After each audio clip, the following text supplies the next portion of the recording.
Olá, eu sou o professor Carlos Albério, da Universidade Federal do Pará. Eu estou aqui para abordar com vocês, nesta videoaula, noções relacionadas às doenças respiratórias crônicas com os temas doença pulmonar obstrutiva crônica e bronquiectasias. Essa videoaula se complementa com os outros materiais disponíveis na plataforma de ensino Moodle. O link se encontra na descrição do vídeo. A doença pulmonar obstrutiva crônica, denominada também DPOC, é uma doença que acomete não somente os pulmões, mas também as vias respiratórias. Essa doença vai causar um quadro obstrutivo, ou seja, uma dificuldade na ventilação respiratória, de forma crônica, ou seja, essas alterações que se instalam são consideradas irreversíveis, isso causando sintomas respiratórios nos seus pacientes. Em relação à DPOC, eu irei abordar os seguintes itens: epidemiologia, fisiopatologia, quadro clínico, exames complementares, diagnóstico diferencial e tratamento. Em relação à epidemiologia da doença pulmonar obstrutiva crônica, temos as seguintes informações. É a terceira causa de morte no mundo, sendo superada somente pelas doenças cardiovasculares e o acidente vascular encefálico. É uma doença mais comum em homens, notadamente acima dos 40 anos de idade. Há uma projeção de aumento desta doença ao longo do tempo, em decorrência do envelhecimento da população, e a prevalência é maior em fumantes. Porém, não devemos também considerar exposição a outros fatores de risco, como fumaças e produtos químicos decorrentes de queima de biomassa. Falando sobre a fisiopatologia da DPOC, temos que entender que o principal fator de risco para a doença é a fumaça do tabaco. A fumaça do tabaco possui uma infinidade de substâncias nocivas. Essas substâncias vão causar um processo inflamatório no aparelho respiratório. Em decorrência desse processo inflamatório, nós vamos ter a liberação de proteinases, que são substâncias que causam dano no epitélio respiratório, e também o estresse oxidativo, com liberação de espécies reativas de oxigênio que também são lesivas. Para contrabalancear essa agressão, o nosso organismo dispõe de substâncias antioxidantes e substâncias ditas antiproteinases. Infelizmente, quando ocorre o desbalanceamento entre agressão e reparo, o paciente acaba evoluindo com o desenvolvimento da doença DPOC. Falando sobre o quadro clínico da doença, temos que atentar para os seguintes sintomas que o paciente refere. Falta de ar. Normalmente, essa falta de ar está relacionada aos esforços físicos. Tosse crônica, porque o paciente tem um componente de bronquite crônica na doença, e normalmente essa tosse crônica é acompanhada de expectoração. Respiração ofegante, ou seja, essa dificuldade respiratória pode ser ocasionada até aos mínimos esforços. Presença de sibilância, ou seja, ruídos que o paciente percebe oriundos do tórax, como chiado no peito, como roncos, que se traduz em doença de vias respiratórias, e a sensação de opressão torácica, aquela sensação de aperto no peito. Quando o paciente relata para nós estes sintomas, devemos fazer a correlação com fatores de risco para a doença. Então, pessoas com idade superior a 40 anos, pessoas que são tabagistas atuais ou tabagistas pregressas, que tiveram, durante a sua história de vida, inalação de gases irritantes ou de material particulado em ambiente ocupacional ou domiciliar, como, por exemplo, fumaças de fogão a lenha, ou então pacientes que trabalham na agricultura, onde tem realização de queimadas. Tem que ter um fator genético também, pode estar presente, ou seja, no caso da deficiência de alfa-1-antitripsina, que é uma antiprotease que protege o nosso aparelho respiratório, que em alguns pacientes há deficiência dessa enzima. História na família de DPOC, ou seja, o paciente relatar que na família dele tem algum familiar portador da doença. e fatores relacionados à infância, ao desenvolvimento desse paciente, como, por exemplo, paciente de baixo peso ao nascer, infecções respiratórias na infância, principalmente infecções respiratórias de repetição, entre outros fatores. Diante disto, nós temos que suspeitar fortemente da presença da doença. O construto desse modelo são os ambientes. São nos ambientes onde as pessoas vivem e conduzem suas vidas. Os ambientes moldam o que uma pessoa idosa, com um determinado nível de capacidade intrínseca, pode ser e fazer.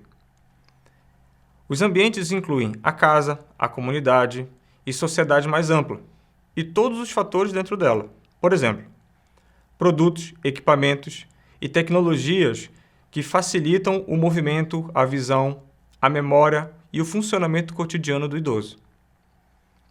O ambiente natural ou construído, apoio emocional, assistência e relacionamentos proporcionados por outras pessoas e animais.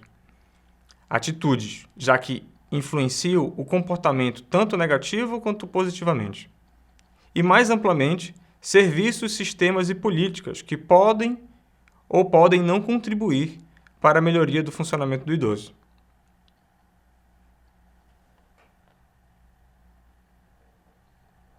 Hemograma, em virtude dos casos avançados de DPOC, o paciente pode apresentar um aumento na contagem de hemácias e do seu hematócrito, caracterizando a poliglobulia, em alguns casos extremos havendo necessidade da realização de sangria terapêutica. Exames bioquímicos também são importantes porque existem comorbidades que têm uma alta associação com DPOC, como, por exemplo, diabetes mellitus e os casos das dislipidemias. E, por último, a gasometria arterial. Primeiramente, se faz uma triagem através do oxímetro digital de pulso, e se o paciente apresentar no consultório uma saturação de oxigênio menor que 90%, deve ser solicitada a gasometria arterial para analisar presença de hipoxemia, com provável indicação de oxigênio-terapia domiciliar, e casos também de retenção de gás carbônico, que se traduz em doença mais grave. Também devemos fazer o diagnóstico diferencial de DPOC com outras doenças. Dentre as principais, nós temos a asma, que é uma doença extremamente prevalente na nossa população, porém a asma tem algumas características peculiares, como, por exemplo, normalmente ela se inicia na infância e na adolescência, notadamente ela é uma doença alérgica, geralmente está associada a outras manifestações de alergia, como rinite alérgica, dermatite atópica, alergia a alimentos, alergia a medicamentos. E, normalmente, a falta de ar, a dispneia desses pacientes asmáticos se manifesta em crises. Uma segunda doença que deve ser pensada é tuberculose. Nós temos uma alta prevalência de tuberculose no Brasil e, muitas das vezes, a tuberculose se apresenta somente com tosse por um tempo prolongado. E nós sabemos que a DPOC também se apresenta com tosse. Então, deve-se pensar também nessa possibilidade. Outra doença são as bronquiectasias, que são deformidades dos brônquios, em que se acumula bastante secreção e o paciente também terá uma tosse crônica com expectoração frequente. E, por último, a insuficiência cardíaca congestiva, onde esse paciente também apresentará como queixa no consultório falta de ar relacionada aos esforços físicos, porém esse paciente geralmente apresenta algumas características específicas. Outros achados, como por exemplo edema de membros inferiores, hepatomegalia, turgescência jugular, e nós observamos no exame de imagem normalmente um aumento da área cardíaca nesses pacientes, o que fortalece o seu diagnóstico. E para finalizar, vamos falar sobre o tratamento da doença. Primeiramente, o tratamento farmacológico. O tratamento fundamental da DPOC consiste no uso de broncodilatadores. Esses broncodilatadores devem ser broncodilatadores inalatórios e de longa duração. Temos como exemplo os LABAs e os LAMAs. Os LABAs são os beta-agonistas de longa ação, enquanto que os LAMAs são os antimuscarínicos ou anticolinérgicos de longa duração. Esses medicamentos serão muito importantes para aliviar os sintomas relacionados à falta de ar dos pacientes, melhorando a sua qualidade de vida e a sua tolerância aos exercícios. No caso do LAMA, nós teremos também como efeito agregador a redução de exacerbações relacionadas à doença.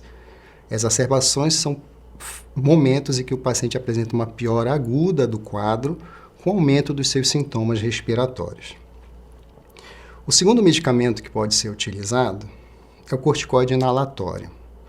Porém, o corticoide inalatório tem indicações específicas, tendo como indicação principal aqueles pacientes que têm quadros de exacerbação frequente e que tenham preferencialmente uma contagem de eosinófilos no hemograma elevada, normalmente acima de 300. Dentre as medidas não farmacológicas, o tratamento não farmacológico, temos as vacinas. Hoje nós temos 4 vacinas indicadas para DPOC, que são a contra a gripe, a anti-influenza, contra pneumococos, a antipneumocócica, onde nós temos 2, a pneumo 13 e a pneumo 23. Agora nós temos a vacina contra a Covid-19 e também a vacina contra a coqueluche. Também programas de reabilitação pulmonar. Esses pacientes devem ser encaminhados para iniciar um programa de reabilitação pulmonar que tem como efeito positivo a melhora dos sintomas respiratórios, uma melhor tolerância ao exercício, uma redução de exacerbação, redução de internação, ou seja, múltiplos benefícios, geralmente capitaneada pelo fisioterapeuta. E como medidas mais avançadas, temos a endoscopia, através da broncoscopia, onde se lança a implantação de estentes, de válvulas respiratórias dentro dos brônquios, que vão favorecer a desinsuflação pulmonar, melhorando os sintomas respiratórios do paciente. Em último caso, tratamento cirúrgico, onde nós temos 2 modalidades. O tratamento redutor, cirurgia redutora do pulmão, que você vai tirar aquelas áreas de enfisema, que tem principal indicação naquele enfisema bolhoso. E, em casos extremos, o transplante pulmonar, lembrando que a idade limite para a realização de transplante pulmonar é de 65 anos. Após falarmos sobre a doença pulmonar obstrutiva crônica, irei dar seguimento abordando uma outra doença respiratória crônica, também muito prevalente na população idosa, que são as bronquiectasias. As bronquiectasias se dividem em 2 grandes grupos. As bronquiectasias fibrocísticas, que são aquelas relacionadas à fibrose cística, normalmente diagnosticadas e conduzidas na infância e na adolescência, e as bronquiectasias não fibrocísticas, geralmente decorrentes de um processo inflamatório ou infeccioso. Esse processo inflamatório ou infeccioso vai causar uma alteração, uma lesão na via aérea, no brônquio, levando à destruição dos seus componentes elásticos e musculares, levando à dilatação desses brônquios com a sua deformidade. Em relação às bronquiectasias não fibrocísticas, eu irei abordar os seguintes itens com vocês: fisiopatologia, etiologia, quadro clínico, exames complementares, o diagnóstico diferencial, a classificação e o tratamento. Bom, portanto é necessário então orientarmos quanto de atividade física é necessário, qual é a recomendação em quanto à modalidade, tipo e tempo de exercício físico. A recomendação é que você pratique pelo menos 150 minutos de atividade física por semana. Isso para todas as faixas etárias. Se você puder fazer mais, melhor. Todo movimento conta. Pelo menos 60 minutos de atividade física por dia seria o considerado o mais regular e, portanto, o melhor. Quando falamos de uma parcela da atividade física que é sistematizada e orientada, que é o exercício físico, aqui nós temos algumas especificações no que diz respeito a essa dose-resposta do exercício. Para adultos, pelo menos 2 dias por semana de atividade física que fortaleçam os músculos. exercícios com pesos, exercícios com o peso do próprio corpo. E para idosos, pelo menos 3 vezes por semana, de atividades multicomponentes para fortalecer o equilíbrio e a força. Também fizemos alguns estudos nessa direção, comparando os efeitos da hidroginástica e da musculação em idosos.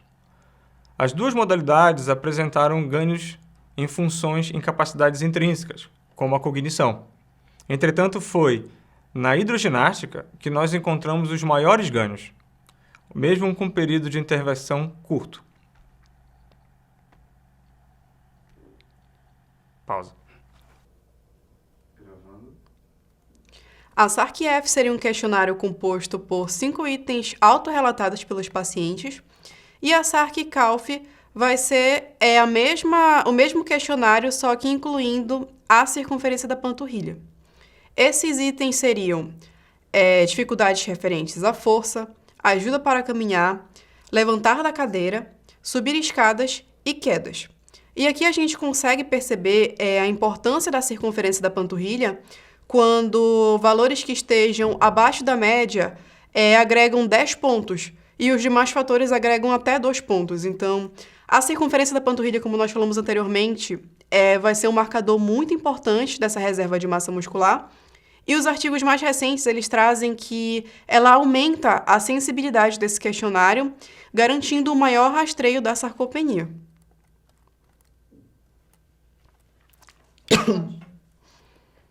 De um câncer, doenças autoimunes, como por exemplo, lúpus eritematoso sistêmico, artrite reumatoide, que é a doença autoimune das mais prevalentes, síndrome de Sjögren, e pneumonites inflamatórias, como por exemplo a pneumonite de hipersensibilidade e também relacionadas à doença do refluxo gastroesofágico. E quais são os sintomas relacionados às bronquiectasias? Nós temos 2 formas de apresentação clínica da doença. A primeira, bronquiectasias úmidas, onde você vai ter uma doença supurativa, que a maioria dos casos, cerca de 85% dos casos, se apresentam dessa forma. Ou seja, são pacientes que apresentam uma queixa respiratória, sintomas respiratórios muito frequentes, de falta de ar, de tosse, paciente que tem muita tosse, que tem uma expectoração abundante, e episódios de exacerbação também muito frequentes. E a segunda forma são as bronquiectasias ditas secas, que se caracteriza por uma doença hemorrágica, ou seja, é aquele paciente que tem poucos sintomas respiratórios, tem pouca tosse, normalmente não refere falta de ar para o profissional de saúde, porém ele apresenta sangramentos respiratórios frequentes. Felizmente, essa é a minoria dos pacientes que apresenta esse tipo de forma clínica da doença. E quais são os exames complementares que são recomendados no paciente com suspeita de bronquiectasia? Primeiramente, o diagnóstico da bronquiectasia tem que ser confirmado por imagem. É um exame de imagem, onde o padrão ouro, o melhor exame, é a tomografia computadorizada de tórax e que com a realização desse exame nós conseguimos confirmar essa deformidade que está presente nas vias respiratórias. A radiografia de tórax pode ser um exame de triagem inicial, pode mostrar alguns sinais sugestivos, mas a confirmação deve ser feita com a realização de uma tomografia computadorizada de tórax. Também se recomenda que o paciente realize uma prova de função pulmonar, a espirometria, para que se consiga definir qual é a disfunção respiratória que esse paciente apresenta. Isso vai ter importância na definição de alguns tipos de tratamento para esse paciente. E, por último, a realização de exames microbiológicos no escarro. Devemos sempre rastrear bactérias que estão colonizando as vias respiratórias desse paciente, com atenção especial para a Pseudomonas aeruginosa, que quando está presente, deve-se tentar erradicá-la das vias respiratórias do paciente, porque ela piora muito o prognóstico. Feita a confirmação da bronquiectasia, devemos ter em mente qual é a causa dessa bronquiectasia. Normalmente a causa é pós-infecciosa. Durante a história clínica se consegue identificar isto, onde não raramente a tuberculose é a principal causadora. Porém, quando nós não temos claro esse diagnóstico, alguns exames são recomendados para que nós possamos investigar qual a causa dessa bronquiectasia. Dentre eles são hemograma, imunoglobulina A, imunoglobulina M, imunoglobulina G, imunoglobulina E total, buscando principalmente a identificação de imunodeficiências. Dosagem de alfa-1 antitripsina, que nós já falamos, uma antiproteinase, que se tiver deficiente favorece a ocorrência de bronquiectasia. O teste do suor, importante para a definição do diagnóstico de fibrose cística. Espermograma naqueles pacientes do sexo masculino que não têm filhos, já que, se houver alteração, pode se traduzir na presença de discinesia ciliar. E exames microbiológicos também, novamente, porque alguns germes podem ser os responsáveis pela causa das bronquiectasias, como tuberculose, micobacterioses não tuberculosas, que são bactérias do grupo da tuberculose, e infecções fúngicas também. Estes são os exames para investigação das causas da bronquiectasia. E quais são os principais diagnósticos diferenciais das bronquiectasias? São poucos. Nós classificamos as bronquiectasias em doenças que nós chamamos de supurações pulmonares, que são doenças caracterizadas principalmente por tosse crônica e uma grande quantidade de secreção, de expectoração. A principal é a doença pulmonar obstrutiva crônica, que é composta por bronquite crônica, onde o paciente vai ter também muita tosse, muita expectoração e o enfisema pulmonar. E a segunda doença é o abscesso pulmonar. O abscesso pulmonar tem uma característica muito peculiar, normalmente ele se apresenta de forma aguda, onde o paciente apresenta febre alta, um quadro infeccioso muito evidente, muito intenso, paciente com dor torácica e refere para a gente, para os profissionais de saúde que o atendem, uma grande quantidade de expectoração de caráter purulento e de odor fétido, favorecendo o seu diagnóstico. Uma vez confirmado o diagnóstico de bronquiectasia não fibrocística, devemos classificar esta doença, em virtude da possibilidade de encaminhamento desse paciente para serviços de referência ou para um especialista na área. Então, nós temos aqui o IFACED, que é um score validado para bronquiectasias não fibrocísticas, que irá classificar a doença de acordo com a sua gravidade. Nós temos aqui algumas variáveis que são consideradas, como episódios de exacerbação, como o VF1, que é o volume expiratório forçado no primeiro segundo, que está presente na prova de função pulmonar, na espirometria, a idade do paciente, se esse paciente apresenta colonização crônica por Pseudomonas aeruginosa, a extensão da doença, né? Qual é o grau de acometimento, se mais de um lobo pulmonar ou se ambos os pulmões são acometidos pela doença, e a falta de ar, a intensidade da dispneia que o paciente apresenta. Com isso, você vai pontuando nesse score, e aquele paciente que tem de 0 a 3 pontos caracteriza uma doença leve, o paciente com 4 a 6 pontos, uma doença moderada, e de 7 a 9 pontos, uma doença grave. O paciente que apresenta doença leve, até em algumas situações moderada, ele pode ser acompanhado na atenção básica por um médico generalista. Porém, normalmente, pacientes com doença moderada a grave precisam ser encaminhados para um especialista na área ou para um serviço de referência. E para finalizar, vamos falar do tratamento das bronquiectasias não fibrocísticas.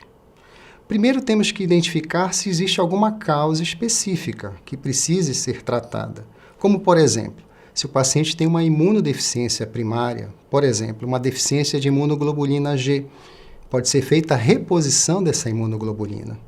Então, precisamos saber se há uma causa definida para que possamos intervir nessa causa, evitando a progressão da doença.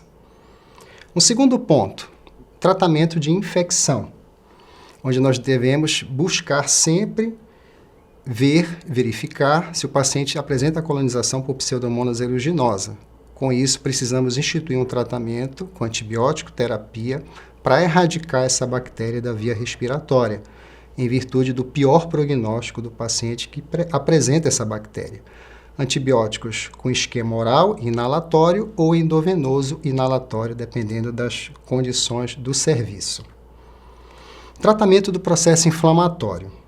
Ele pode ser feito com o uso de azitromicina.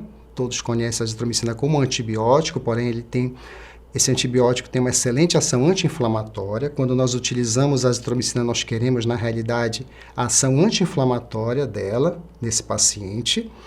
Então, em que situações a gente indica o uso da azitromicina? Aquele paciente que tem 2 ou mais exacerbações no último ano, precisa ser considerada a sua utilização. Em relação aos corticoides inalatórios, temos 2 indicações que podem ser utilizadas. O paciente que tem bronquiectasia e asma, já que o corticoide inalado constitui o tratamento básico da asma e precisa ser utilizado nessa situação. E se o paciente tem bronquiectasia com DPOC, se houver indicação, pode ser utilizado o uso do corticoide inalado. Fora essas 2 indicações, não há necessidade e não se recomenda o uso do corticoide inalado porque aumenta o risco de pneumonia nesses pacientes. Um outro item que deve ser considerado é o tratamento da obstrução. Se o paciente tiver um quadro obstrutivo nas vias respiratórias, que você confirma com exame respiratório, você pode lançar mão de broncodilatadores. Aqueles mesmos broncodilatadores que eu falei na aula de DPOC, os LABAs e ou os LAMAs. Sendo que também aqueles pacientes, mesmo que não tenham evidências de um quadro obstrutivo, mas que refiram falta de ar, dispneia, também pode-se tentar a utilização de broncodilatadores de elongação nesse paciente. Um outro item é o clearance, são medidas de limpeza das vias aéreas. Fundamentalmente, a fisioterapia respiratória tem se demonstrado já há muito tempo como um dos métodos mais eficazes para que se obtenha um adequado clearance das vias respiratórias. Outro item é a utilização de agentes osmóticos, que vão melhorar a depuração, a eliminação dessa secreção que se acumula nessas vias respiratórias, principalmente a solução salina hipertônica, 7%, através de inalação. Tem um outro agente osmótico que é o manitol, porém ele não está disponível para o uso inalatório no nosso país.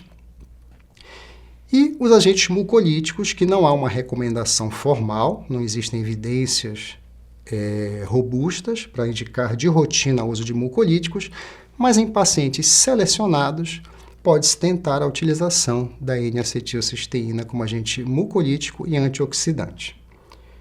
E por último, as vacinas. São recomendadas as seguintes vacinas para o paciente com bronquiectasia não fibrocística, de acordo com a Sociedade Brasileira de Pneumologia e Tisiologia, que são as mesmas vacinas recomendadas para o paciente com DPOC. Vacina contra a gripe, vacina contra pneumococos, vacina contra a coqueluche e a vacina contra a Covid-19.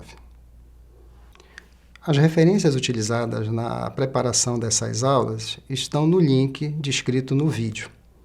Agradeço a participação de todos até o momento e vamos dar continuidade com a professora Lúcia Salles, que irá abordar com vocês outras doenças respiratórias crônicas.